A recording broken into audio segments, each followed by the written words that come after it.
मैं लड़की हूँ और मैं लड़ सकती हूँ।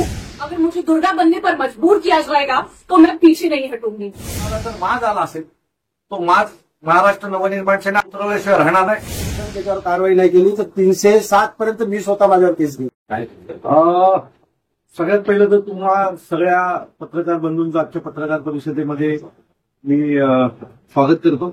आणि आजचा जो विषय आहे तो विषय आहे वसई विरारमध्ये भारतीय जनता पक्षाची एक दहशत पसरवण्याचं काम हे मागच्या काही दिवसापासून सतत दिसत आहे। फक्त लोकांमध्येच दहशत नाही तर पत्रकारांमध्ये पण दहशत करण्याचं काम हे लोक करत आहेत। वसई विरारमध्ये गुंडाराज गुंडाराज गुंडाराज बोलून बोलून तिथल्या लोकांना इमोशनल करण्यात आलं आणि आज तेच लोक वसई विरारमध्ये गुंडाराज करतात। ही आदिती सिंग नावाची एक पत्रकार मुलगी आहे। हिला ज्या पद्धतीने भारतीय जनता पक्षाच्या पदाधिकारी आणि कार्यकर्त्यांनी हॅरेस्ट केलेला आहे जर ते तुम्ही ऐकलं तर तुम्हाला कळेल की भारतीय जनता पक्ष वसई विरारमध्ये गुंडाराज पसरवण्याचं काम करत आहे। प्रभू श्रीरामाच्या नावानं एखाद्या मुलीला कशा प्रकारे त्रास दिला जातोय हे तुम्ही पहिलं तिच्या तोंडातून ऐका आणि मग पुढे आम्ही तिघ जण तुमच्याशी बोलू। नमस्कार, मेरा नाम आदित्य सिंह है। परसों मैं भाजपा का एक कार्यक्रम था, वहां पर कवरेज की ले गई थी।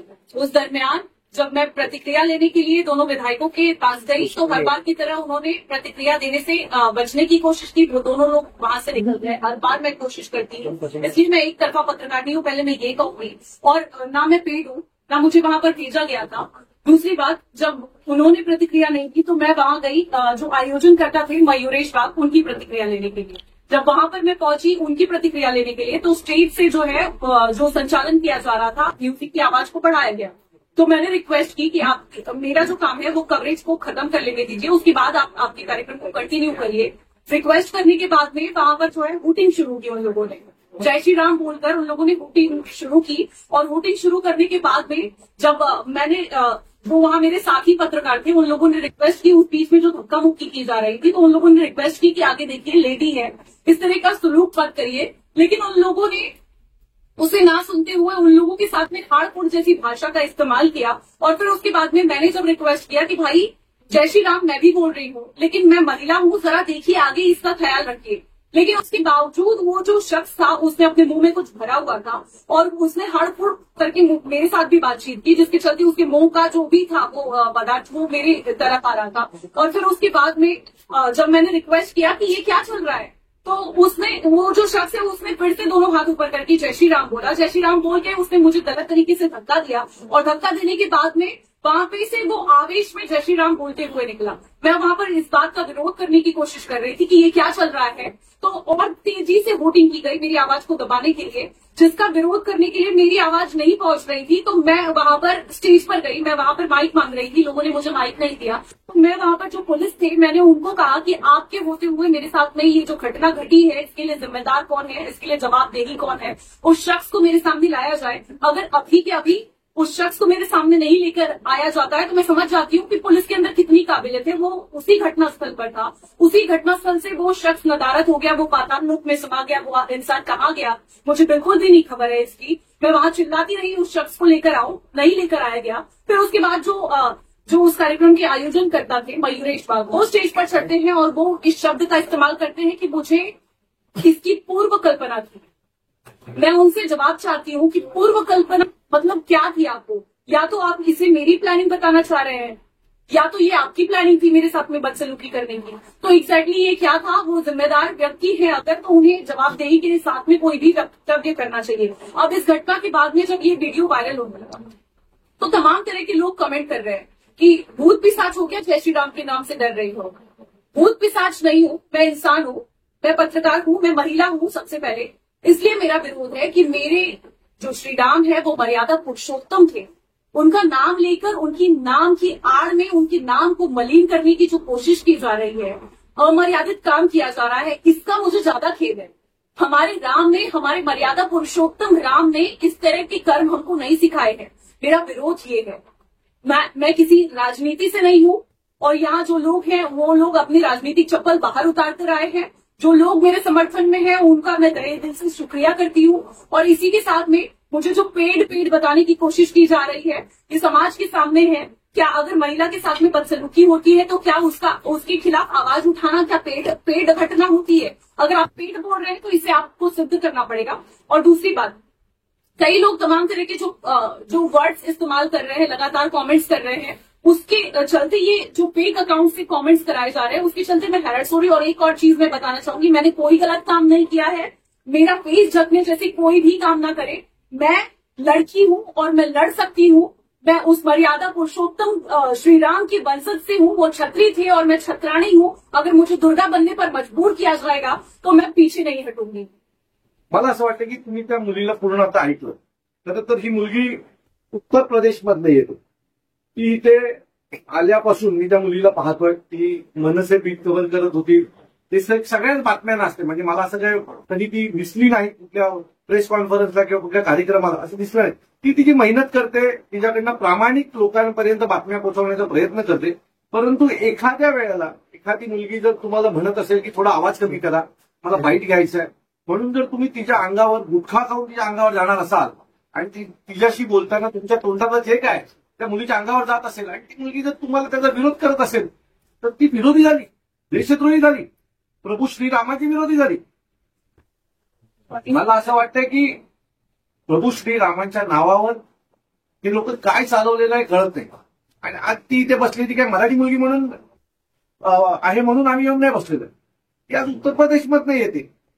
या नालासोपारा वसई विरार भागामध्ये या लोकांनी उत्तर प्रदेश, मध्य प्रदेश, बिहारच्याच लोकांना इमोशनल करून मतदान घेतलं ना. आज तिथल्या 1000-1500 किलोमीटरवरनं आलेल्या मुलीवर आज असा प्रसंग ओढावलाय. तिला धमक्या दिल्या जात आहेत, तिला सोशल मीडियावर ट्रोल केलं जात आहे, तिला नको त्या घाणेरड्या भाषेत बोललं जात आहे. एक महिला म्हणून तिथल्या आमदारांनी तिची दखल घ्यायला नको. तुम्ही आमदार झालात याचा अर्थ असा होत नाही की तुम्ही एखाद्या महिलेची बाजू घ्यायला मागे पुढे पाहायला पाहिजे. आज आम्ही माझ्याबरोबर उभाटाची जी लोक आहेत, माझ्याबरोबर बहुजनचे माजी महापौर आहेत, हे आम्ही तिघही इथे यासाठीच आलेलो आहे की वसई विरारमध्ये काहीतरी चुकीचं घडते.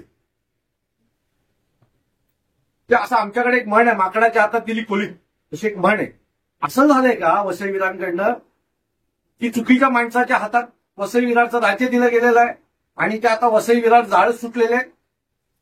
मी परत सांगतो, तुम्हाला जर माज आला असेल तो माज महाराष्ट्र नवनिर्माण सेना आम्ही सगळे विरोधक एकत्र येऊन उतरवल्याशिवाय राहणार नाही. एका मुलीच्या बाबतीत जर तुम्ही अशा प्रकारे वागत असाल तर तुम्हाला या महाराष्ट्राला उत्तर द्यावं लागेल.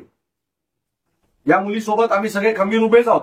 उद्या वेळ पडली तर या मुलीसाठी आम्ही पोलीस आयुक्तांकडे पण जायची वेळ आली तर त्यांच्याकडे जाऊ आणि माननीय मुख्यमंत्र्यांकडे पण जाऊ. पण या मुलीला न्याय मिळवून आम्ही दिल्याशिवाय गप्प बसणार नाही.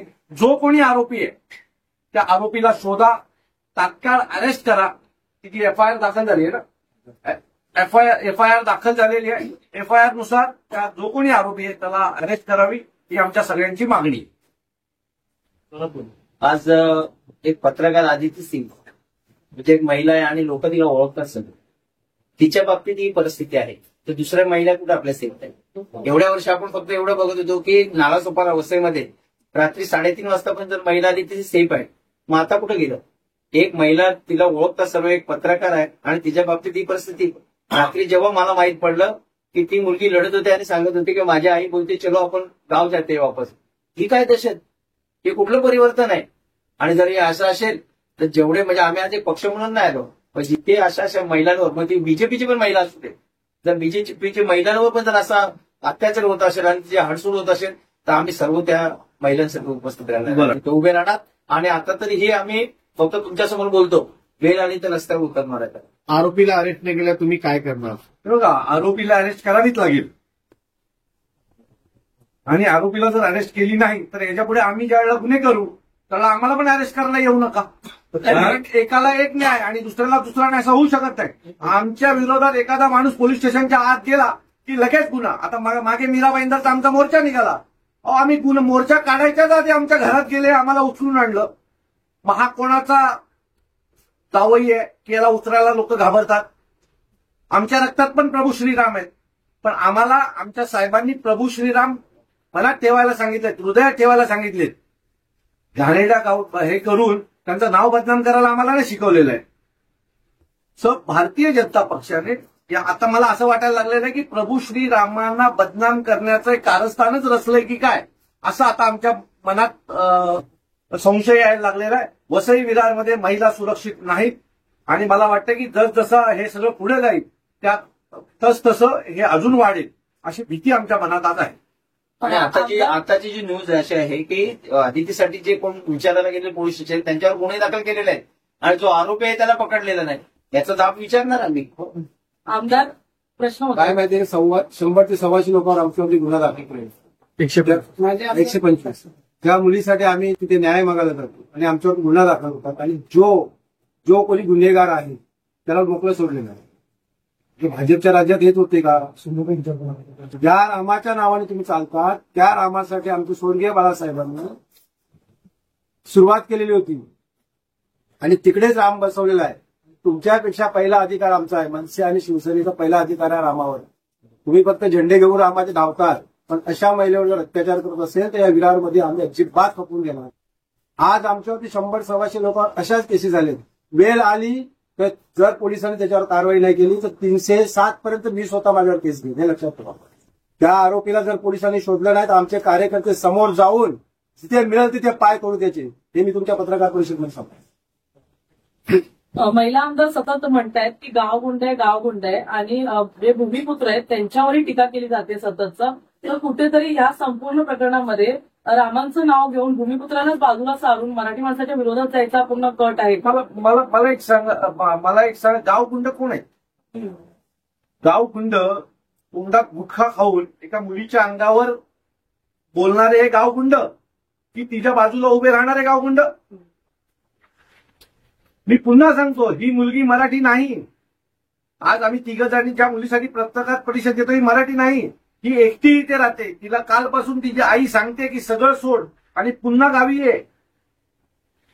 या दहशतीसाठी तुम्ही रामराज्य आणलं होतं का? आज खरं तर इथल्या भारतीय जनता पक्षाच्या महिला सेनेने येऊन पुढे या मुलीची बाजू घेतली पाहिजे होती.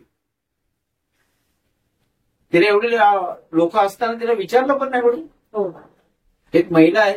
आज जर ही महिला जर खचली, पत्रकार आहे तर आम महिला फिरू शकते विरार वसईमध्ये रात्री, आणि ते आम्ही होऊन देणार नाही. कितीही मोठं आंदोलन झालं, कितीही रस्त्यावर उतरावं लागलं, आमच्यावरती कितीही केसेस झाल्या तरी आम्ही ह्या मुलीसाठी लढणार. आदिती सारख्या कुठल्याही महिला असू दे, जिथे अन्याय अत्याचार या वसई तालुक्यात होते तिथे आम्ही सर्व म्हणजे आम्ही जेवढे आहेत त्या परिस्थितीमध्ये माझे आमदार सतीश ठाकूर होते. सतीश ठाकूर जेव्हा ते अधिकाऱ्याला विचारत होते ते त्यांना हलक्यात घेत होते. ते म्हणजे त्यांना विचारत सुद्धा नव्हते. म्हणजे एक माझे आमदार तुम्हाला प्रश्न विचारतो, तुमच्या समोर हात जोडतो, विनंती करतो, त्यानंतर मग त्यांना आम्ही शिवसेनेचं रूप कायदे दाखवून दिलेलं आहे. आमच्यावर हे छोटे मोठे गुन्हे करूच नका तुम्ही. ज्या मुलीचा आरोपी जर तुम्ही शोधला ना त्याला आम्ही शोधू आणि मग काय सजा द्यायची आम्ही देऊ. मला असं वाटतं की आम्ही सगळे एकत्र आहोत. आज सकाळी जितेंद्र ठाकूर साहेबांशी पण माझं बोलणं झालं. त्यांनी पण सांगितलंय की अविनाश आपल्याला त्या मुलीच्या बाजूने उभं राहायचंय, ताकदीने उभं राहायचंय. तिला न्याय मिळवून देईपर्यंत आपल्याला शांत बसायचं नाहीये. आणि त्यांनी म्हणून त्यांच्या माजी महापौरांना देखील इथे आज पाठवलेला आहे. आता आम्ही सगळे मिळून एक तर पोलिसांनी आरोपी शोधावा, नाही तर आम्ही आरोपी शोधणार. पोलिसांनी आरोपी शोधला तर तो नीट पोलीस स्टेशनपर्यंत जाईल, पण जर आम्ही शोधला तर तो नीट पोलीस स्टेशनपर्यंत येईल याची खात्री आम्हाला देखील नाही. धन्यवाद.